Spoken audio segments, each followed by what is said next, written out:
There we go. Oh, I need a heart. Do I have a heart? I have a heart. Need a heart? Oh, we're going to dissect some hearts today. Yeah. Ooh, you're right there. The hearts I can touch. It's not like the rats. Okay, so the question came up. It's a very good question. WTF? What's up with all that material? Uh-huh. I know. So when you go into your lecture videos there, I think. Really? Please? Thank you. It has links. So what I have done for this section, because yes, we're going to cover 3 friggin' booklets. It's a lot of stuff. I've made a very extensive test review that tells you, and you're going to get it now, right now. You want it right now? Yeah. Good, here. You get it right now. So every section that we're going to cover is what you need to know about those things is for the test is listed on 4 pieces of paper, 4 pages. But it's not just, oh, this from the book. It says exactly what it is. Yeah. That way you focus on that to study, and the rest you focus on understanding. And by the time you've done the quiz, you're understanding concept things, we're good. So if you made Yes, flashcards, Yeah. you got it. You're done. You make flashcard with every point of this, you're good. Every dot here. A flashcard with every dot here. Because look at the first line. Look at the first line on the heart. We're going to talk about EKG, right? We will have to talk about that. When you look at an EKG tracing, first, that's okay. Hello, pay attention. Look at this review. First it says how your heart works. See that? That's what we're going to do today. We're going to talk about the heart chapter. You already learned a lot about the heart chapter. But look at that, there's 4 dots. That covers all the questions from the heart chapter. So you can make a flashcard. Because look here, first dot, it says EKG tracing. What are the different things? The P wave is this, the QRS code, whatever. It tells you what was what. The question is going to come, what is the QRS complex designate or whatever? Something like that is on the test. So you're going to make flashcards. Every dot is a flashcard. So this is our flashcard. This is your test. So we don't need to go in more deeper. Right. Oh, wow. This is your test. Because there is so much material, and I want to get through the material because it's interesting. And I want to be able to go as deep as I can. It's like we have it, not too fancy, just talking to each other. But then you know what's on the test. So that way you're not freaking out. The last test is a combination of both. This is physiology, how things work, more or less. We do also, of course, have anatomy. Right? So, the other thing with the third test is 65 questions. And I counted out of 50. What did you do? The last test has 65 questions, and I counted out of 50. Oh, so you get 15 extra points. Mhm. Ooh, okay, you go, boy. Well, but I want you to study hard, but I want you to succeed. It's important, and this is hard stuff. Next. So that's the turbulence right there.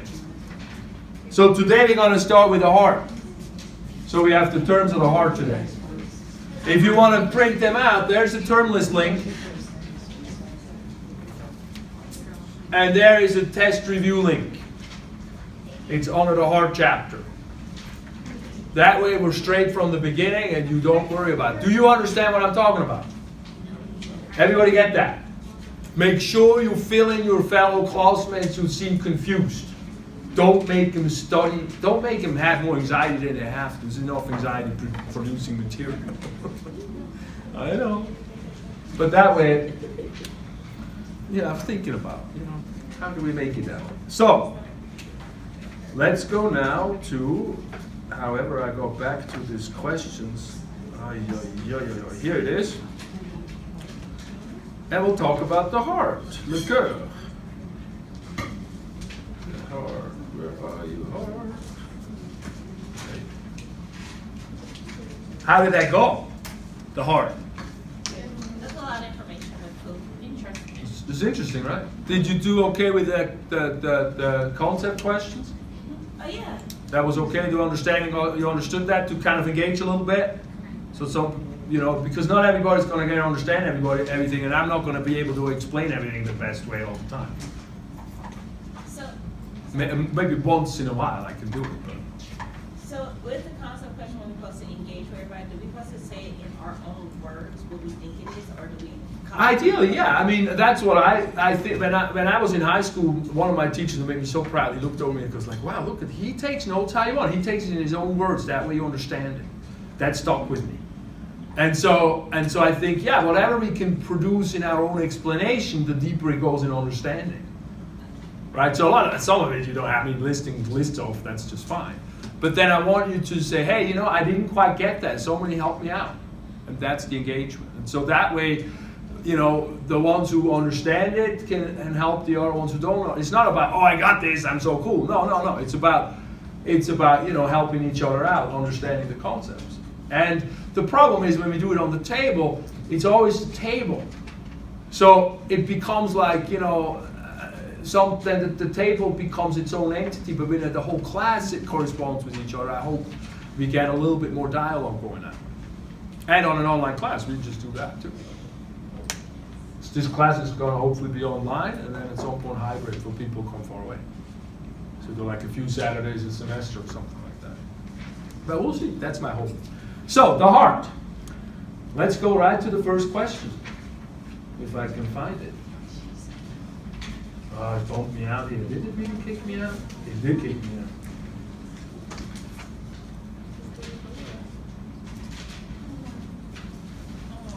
Something's a little bit wrong with this stuff today.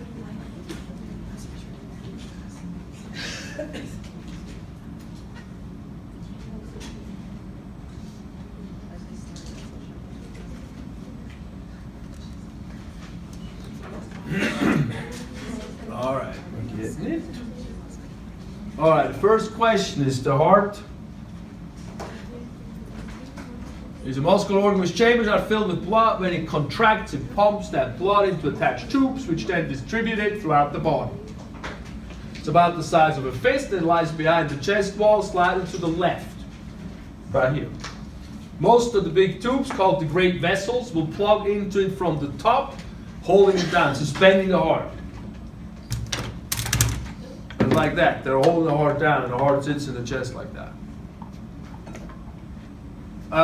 What organs on each side of the heart? Lungs. Thank God we have those puppies.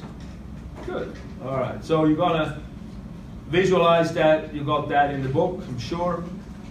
There you go. That's sort of the lungs, and it makes it's nicely cushioned.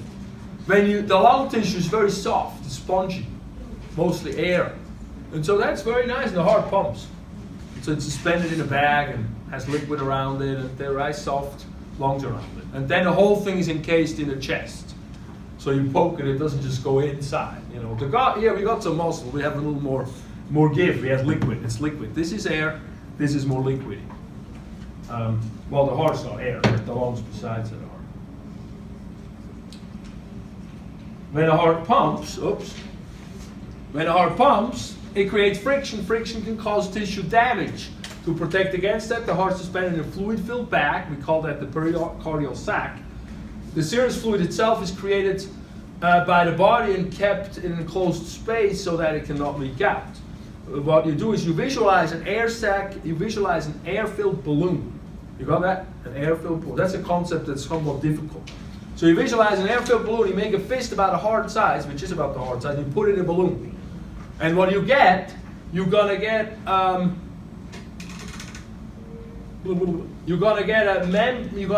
a membrane through that balloon. The balloon is the serous membrane, and you got a membrane that attaches on the fist, and then you got one that's on the outside, and in between you got a space, and that space is filled with fluid. It's pretty interesting, right? The thing is, if you cut the heart, if you cut through it, you think it's two membranes, But since it has at the end, it doesn't stop and then another membrane starts. It's connected.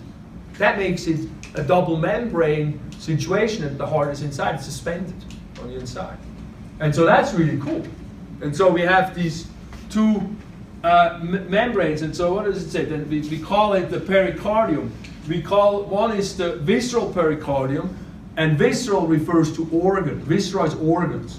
And so that's the membrane part that lies around the organ, right by the organ. And then the other one lies around the chest wall. What's that one called? Parietal pericardium. When we talk the pleura is the lungs. In the lungs we talk about the pleura. The lungs, it becomes very important in the lungs too. This is it's a very cool, it's really a cool concept, but it took me a while to get it myself. So I wanted to make sure. See, this is what I'm talking about. And then that space in between. So you can't really see it when the heart is just suspended. But it's, there up here, you haven't been connected. And the lungs is right the same here, where the vessels come in. That's where that connection is. And what's interesting about the lungs, in addition to help it be able to move a little bit when we breathe, and not create friction when we go the lungs against the chest wall, that hurt a lot. That condition is called pleurisy. That hurts a lot. But in the lungs, additionally to decrease friction, we also have a suction.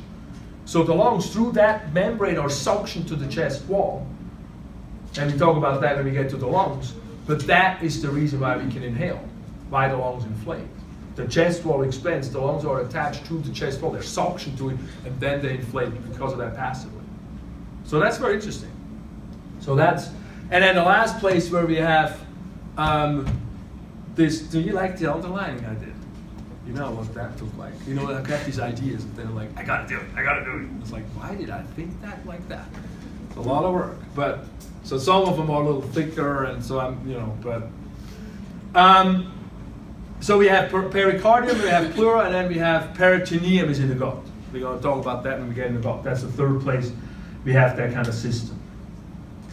All right, look at that, and then we get right to those. So let's see where we are here.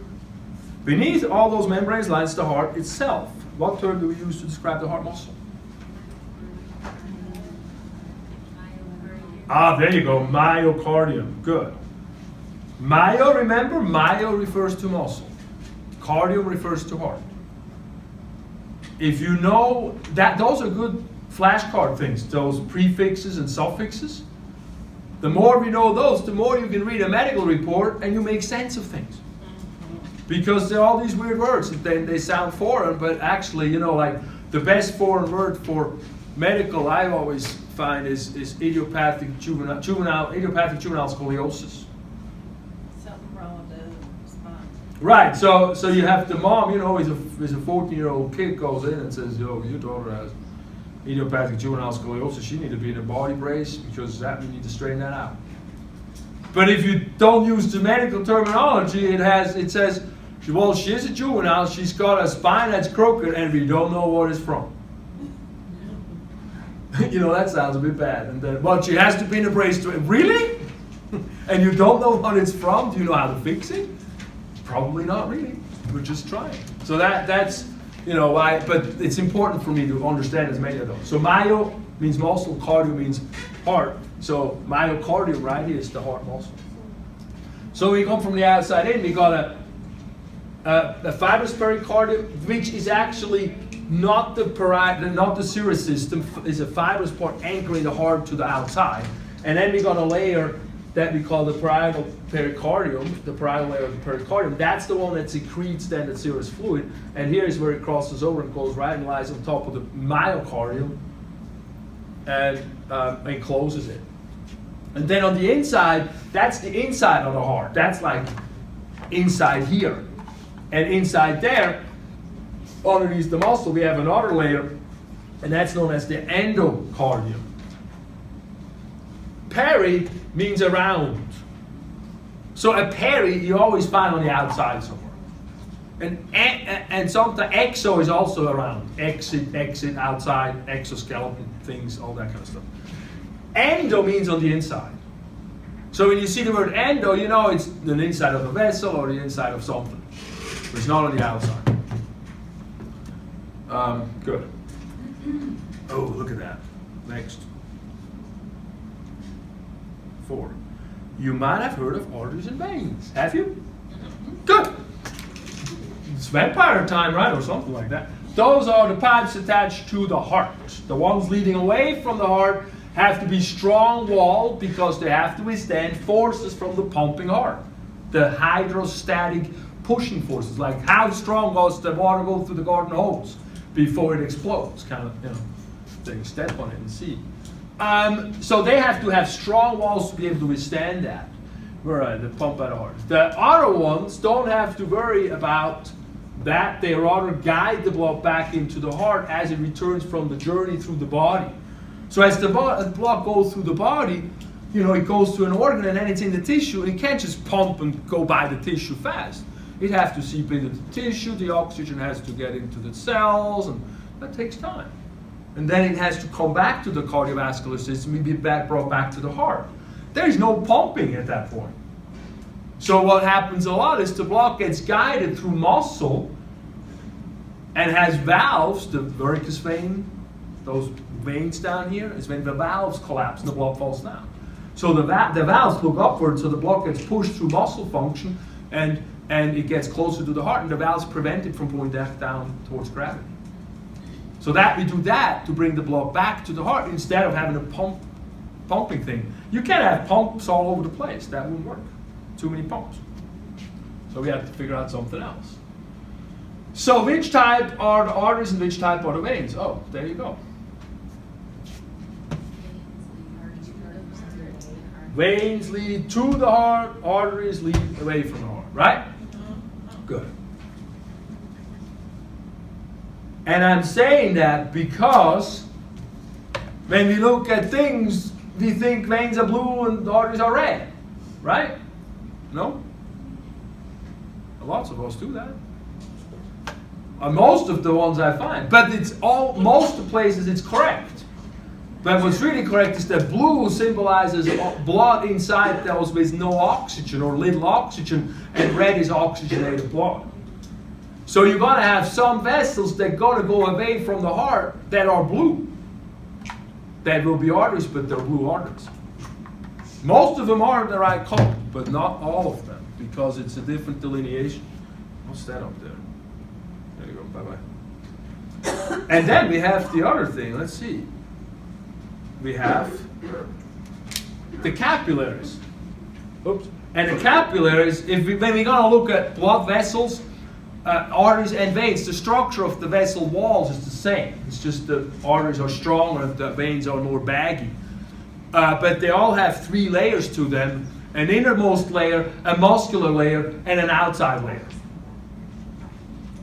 So there's always some muscle somewhere.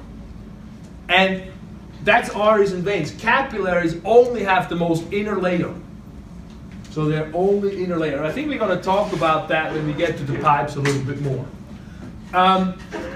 And so we sometimes call them exchange vessels, because that's where we have the blood coming from the heart into the artery, into the capillary network. And in there, we don't have all the thickness to the vessels. It's very thin and it's leaky. And in that network, the blood leaks out. It goes into the tissues. And then on the other side, once it's done with the tissues, it gets pulled back in. And we'll talk about how that process works later. And then from there, we go into the veins, we go back to the heart. So we really have these 3 vessel levels. We have arteries, we have capillaries, and we have veins. Good. And that should bring me, look at that. Ooh, start liking that. Having tubes attached to the heart that guide the blood away from it and then bring it back to it makes it a closed system. So you got pipes from the heart back to the heart. It doesn't leak out anywhere. It basically goes right back. That's a closed system. The heart actually pumps blood into 2 different systems. One goes to the lungs to fill the red blood cells up with oxygen, and the other one delivers that oxygen and other stuff to the body cells so that then they can help make ATP. Again, oxygen you link to making energy. That's why it's so important. What do we call the two cardiac circuits? Systemic and pulmonary. There you go. Those 2. Good. The pulmonary is which one? Going to the body or going to the lungs? Going to the lungs. So you have the heart in the middle. On the right side of the heart, over here, you got the blood that comes in from below and above, from the head and from the body, and maybe everywhere else, but from all over. And so then it goes into this right forechamber, and from the right forechamber, what we call the atria, the blood goes right into the right main chamber, and from the right main chamber, it gets pushed out, and from there it goes to the lungs. So that's right here. That's that. That's the the pulmonary circuit here. And then they get filled up, and then it comes back to the heart. Over here, onto the left side of the heart, again into the fourth chamber, which we call the atrial. From there, it sort of passively and a little actively moves into the main chamber, or we call that the ejection chamber, because when that contracts, the blood will pump out of the heart, so it ejects the blood. And from there, when that left side contracts, it pumps the blood right into the great vessel, into the aorta, right in here. And so then from there, it goes to the body. So that's then the systemic circuit here, coming back down, pulmonary veins. See, these are veins. They're red. These are arteries, but they're blue. That's the place, that's the one place. If you know that from the color thing, then you can go with the color, that's fine. But this place is the different place. And then from the left ventricle, the left main chamber, it goes to the systemic circuit. There you go. It fell apart. Better be nice with it. Okay. So there we go. Atrium and ventricles. Let's see. Oh, look, it talks about that. On the inside of the heart chambers, the hollow spaces, they're filled with blood. When the heart contracts, the squeezing propels the blood forward. There are 4 chambers altogether, 2 for each circuit. Those 4 chambers and the main chambers. The ones on the right pump the blood to the lungs, and ones to the left to the body. Each side has a smaller receiving chamber on top and an ejection chamber on the bottom of the heart. What are they called respectively? Receiving or ejecting? Receiving, we're good, votes in. And ventricles receiving or ejecting? There you go, good. When the heart contracts, the body needs to make sure the blood gets pumped forward and doesn't get pushed backward. Well, that makes sense. I mean, let's think about that. When that heart contracts, and I want to pump the blood this way, but I have this open, some of the blood will go back here. Will go backwards. That's not effective. So we got to have a means to close off those chambers. And so we have valves. Where are that? Valves make sure of that. One set of valves guard the receiving chamber from the ejecting chamber. So they're right here, between those two. And then the other, they are constructed quite exquisitely. Flaps cover over the opening between the chambers, and when they contract. Oh yeah, so explain that a little bit. So those flaps here, those valves are really cool because they're like sails. So they're flappy, and then at the bottom they have strings attached to them. Let me show you the strings on here.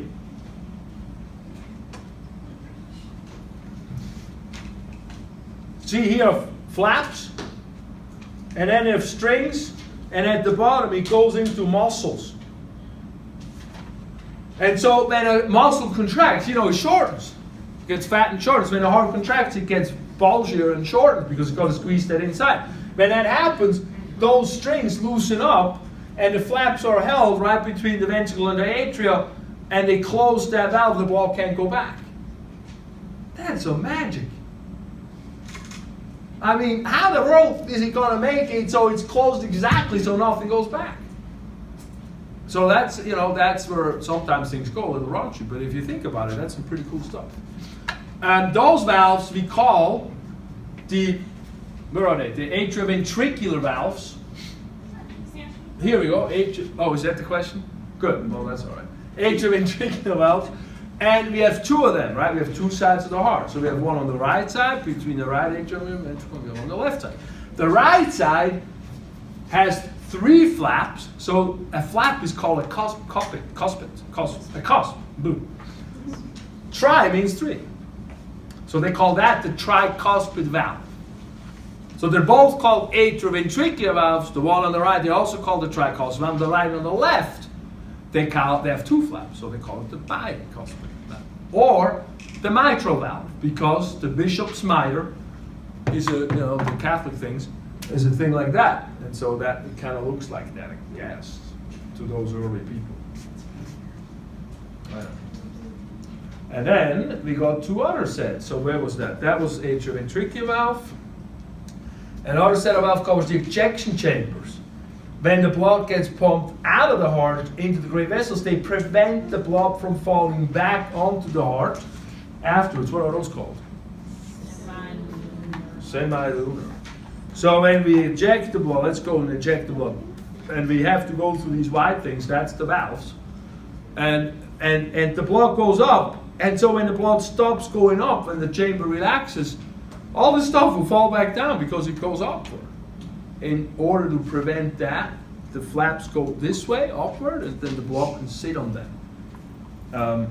So those are known as the semilunars. Let me show you a picture. Does that give you some sensibility? Does that make sense? Where are they? Here they are. That's the flaps. So here it's interesting, you have that whole stuff, those whole valves are between, sort of at the level between the atria and the ventricle. So you kind of have a cardiac skeleton, they call that. You can take all the red out of the heart and it still looks like a heart. Have you seen that before? A white heart. The fascia heart. It still looks like a heart. And so that's the skeleton sort of. It's not bone, but it's harder tissue that can be pulled on a little bit. And so it's like there is a rounding right between the atria and the ventricle, right in here that sort of encircles that creates a structure that's more firm, where these valves can attach to. There's just some background data how it's constructed. We don't need to go too far into it. Well, let's move right along here. So we got the valves, that's good. Oh, look, now the heart cannot use the blood it pumps to feed itself. Oh, that's a problem. Because we also need oxygen in the heart, a lot of oxygen in the heart. What are the main 2 coronary arteries called? There we go. Those are, when you look at the heart, they're the ones coming right out of it. Where are they? There we go. They're the ones coming right out of here. The oxygenated blood that goes to the body, the systemic circuit, goes through the aorta. And at the bottom of the aorta, you can see these 2 things coming out. One in the front, and the other one you can't see. Actually, you only see one. Yeah, the one in the back you can't see, but they're right here. And those are the 2 coronary arteries. The RCA, the right coronary artery, and the LCA, the left coronary artery. What I make us study is not all the differentiations after all these little branches. There's a lot of little branch names, of course. They name everything, But the main one coming out, I want to know on the left one, because as soon as down here it splits, one branch, a main branch goes down. We call it the left descending. And then another branch goes around the heart, and that's called the circumflex. And those I make you memorize. So that's a starting point for learning those things. That way you got a beginning. I know the list used to be way longer, but the list is long enough now.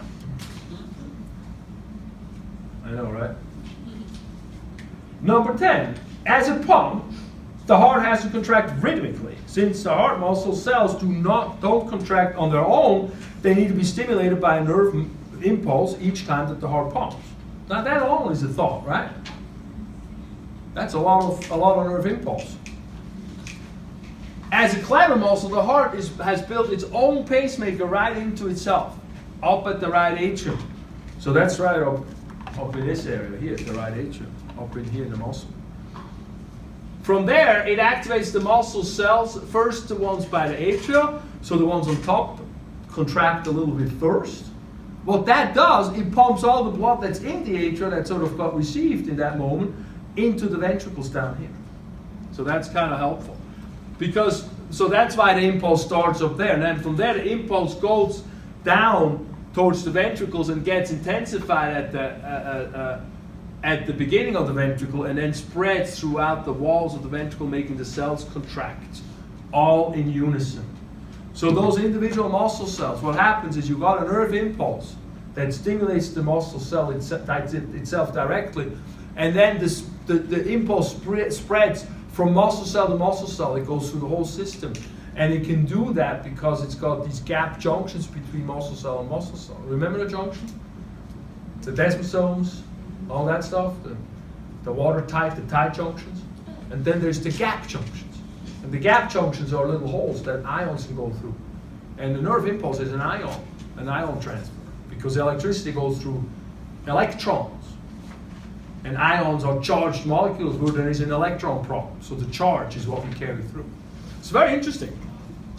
So that's how you can that's how you can contract in unison all at once, and we call that a functional syncytium. What is the technical term for the pacemaker? That's such a so much for that little thing, huh? There you go. SA node, sino-atrial node. That's not in anatomy because we can't really see it. It's more of a functional thing. But let's see what the visual is on that. Come on. Yeah, here you can kind of see it. That's the SA node on top. Spreads through the atria. Then we have that the intensified atrioventricular node. That's good. Atrioventricular node. It's between the atria and the ventricle. You'll find it if you would have to do surgery or something. And then it spreads down. What it does, it spreads down first to the middle part of the muscle, which is the wall between the two ventricles, and then it goes around at the bottom and goes upward. And pumps the blood out. So it's like first this, pumps it down, make sure everything is squeezed out of the atria, and then boom, this pumps it up. It's interesting. I know, cool stuff. A lot of sound effects. Mm-hmm.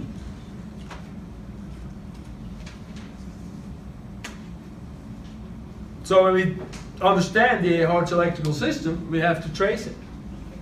We can measure that current. We call that an EKG, an electrocardiogram, is the tracing of it. And when we look at the electrocardiogram, it looks like that. So we have a flat line here, and then we have a little bump. Then we go a little more. We got a dip, big bump, and a dip, and then we go up again, and then a little bigger bump again at the end. So we have a P wave, we call it. We call that a Q, and don't ask me why they came up with P first. It's like just the alphabet letters, but I don't know why they didn't start at A. We have that thing called the QRS complex, and then we got a T wave again at the end. And so let's see what the question says. What does the QRX complex indicate? Oh, what does it indicate? Huh? That one? Good, that one. So now look at your test review. Point 1, ching ching. So that will be a test question on that. You know that, because otherwise I won't list it.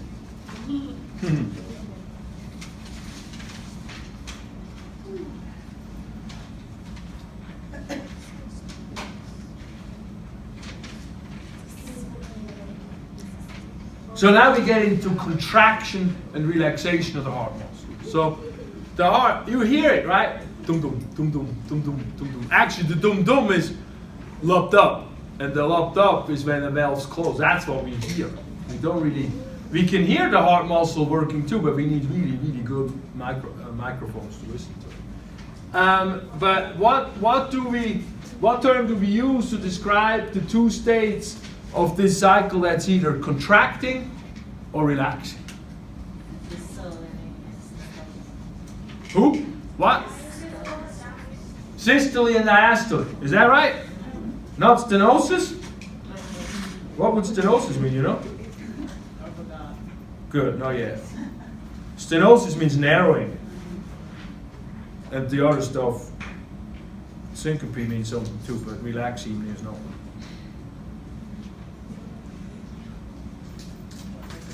So there you have it. The word heart contraction means systole, relaxation means diastole. Point number 2, ching ching.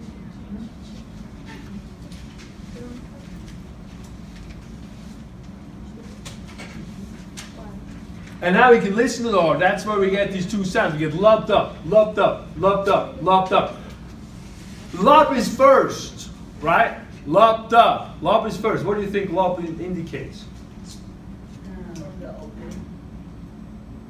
The sounds are closing of the valves. Oh, yeah. Do you think the AV valve closes first or the semilunar closes first? AV. AV. First the blood goes from the atrium to the ventricle and then from the ventricle out. So love is the first. So love will be that AV sound closing. So let's see. Which valves make which sound? Oh, look at that. So love is AV. So that's that, huh? And then dub will be which one? This one, huh? Yeah? Good. We'll see if we get them all right or not. So that so let's talk more about when the blood moves through the heart. That's the cardiac cycle. And it describes the events of one full contraction by the heart. It mainly talks about which chamber is filling and which one is contracting. During which part of the cardiac cycles are all valves closed?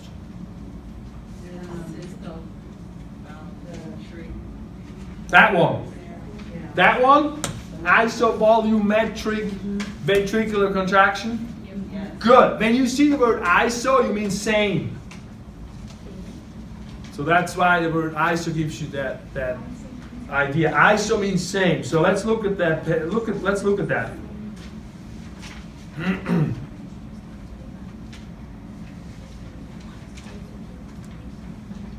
I like that. Look, that's a good shot. I made it big in the booklet, I think. Because first you're gonna have everything is, well, the AV valves are open, the semilunar valves are closed. But the blood flows into the ventricle from the atrium. It just drips down. So it just drips from in here down passively. And then we have an atrial contraction, which is called an atrial kick. So the atria start, that's when the ASA shoots down. It contracts a little bit. And that basically pumps all the blood that is still in the atria into the ventricle. We'll call that is about 20% of filling of the ventricle. So that's pretty significant. It's about a fifth. And at that point, then the atria start relaxing and the ventricles start contracting. And there is a point where the ventricles contract and the AV valves close. But the semilunars are not open yet because it hasn't pumped the blood strong enough through it. It has to build up pressure to push those damn things open. Because on these flaps, there's some blood sitting there, and blood is heavy. So it's got to go past that. So that's that isovolumetric contraction where we just build up the pressure. And then at some point we have enough push to force those semilunar valves open, and that's when the blood, and that creates the hydrostatic pressure. Otherwise, it would be not pressurized enough. And then we have an isovolumetric relaxation. There's going to be a moment when the semilunar valves close again, and the AV valves are not quite open yet. And then they open, and then we go right back to him. And what I like, I got this out of Merriam. That's the book for 20AB. If you do Bio 2, it's probably a different book. But if you do 20AB later on, that's the book. And this is a nice picture because here, it tells you the electrocardiogram. What is the P, the QRS complex, or the T wave? That's cool. It's looking up stuff. Here it tells you the lub-dub. When does it happen in that process? And then here it tells you pressure. So it tells you look, that's the atrium, left atrium, how the pressure works. It goes up and then it goes down. And then I guess it goes up a little bit more, but when it contracts, just briefly. But then look, here's the left ventricle. Look at the pressure going up when it starts contracting. Huge amount of pressure, and then this is all isovolumetric. Then it opens the valves and it goes back down because it gives you the room to escape. So that's kind of cool. And then here is the volume. How much milliliters, how much volume is in the chambers? That's in the ventricle. That's just the ventricle. You see, man, as soon as the valves open, it goes down. It sinks out.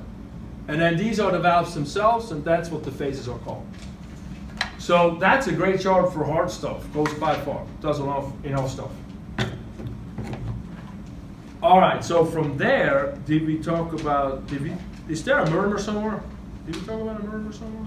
Here's a murmur. Did you have no quiz question on a murmur?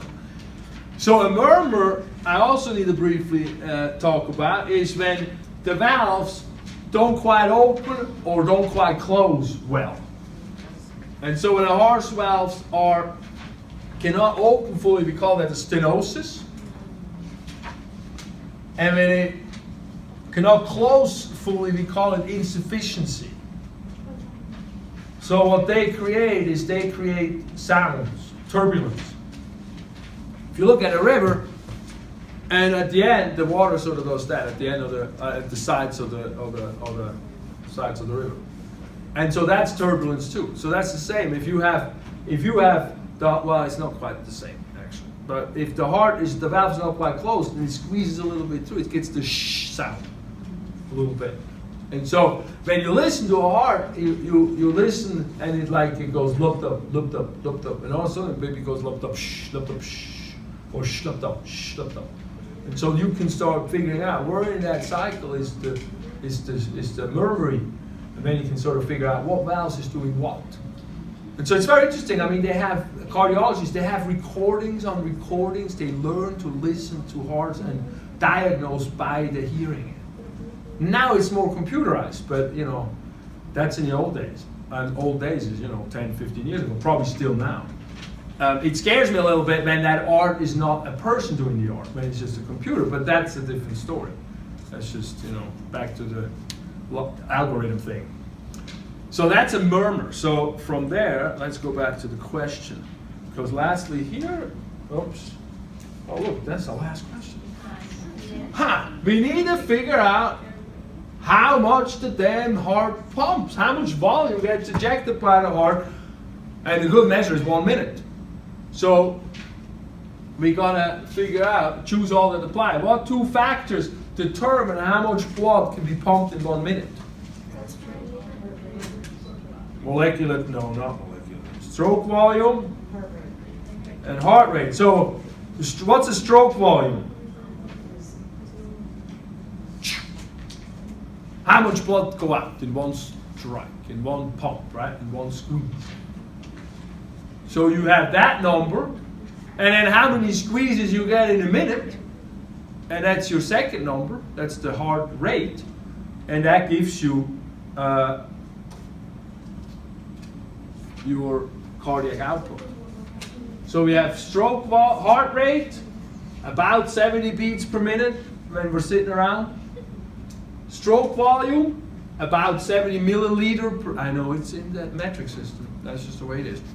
70 milliliters per beat, that gives you about 5 liters, close to 5 liters, when we're sitting down, of how much blood a heart pumps. That's a lot. Around the entire body? Well, if it goes through the heart, it's going to go through the whole body. Yeah. So it takes 1 minute to do the whole body? 5 liters. 5 liters of blood. But you can kick that up, if you need to 25 liters, briefly. If you need to go and run away from the tiger and you're really going for life or death. I mean, mine probably goes to 20, but not so strong anymore. But that's so you can 5 times that by bringing the heart rate up to 180 max. Oh, that's when we exercise. Oh shoot, yeah, before the lab we have to do the step test. I want you to do the step test. We haven't done that last time. So we understand this is about that. So we can pump it up to 180 max briefly. That's really a lot.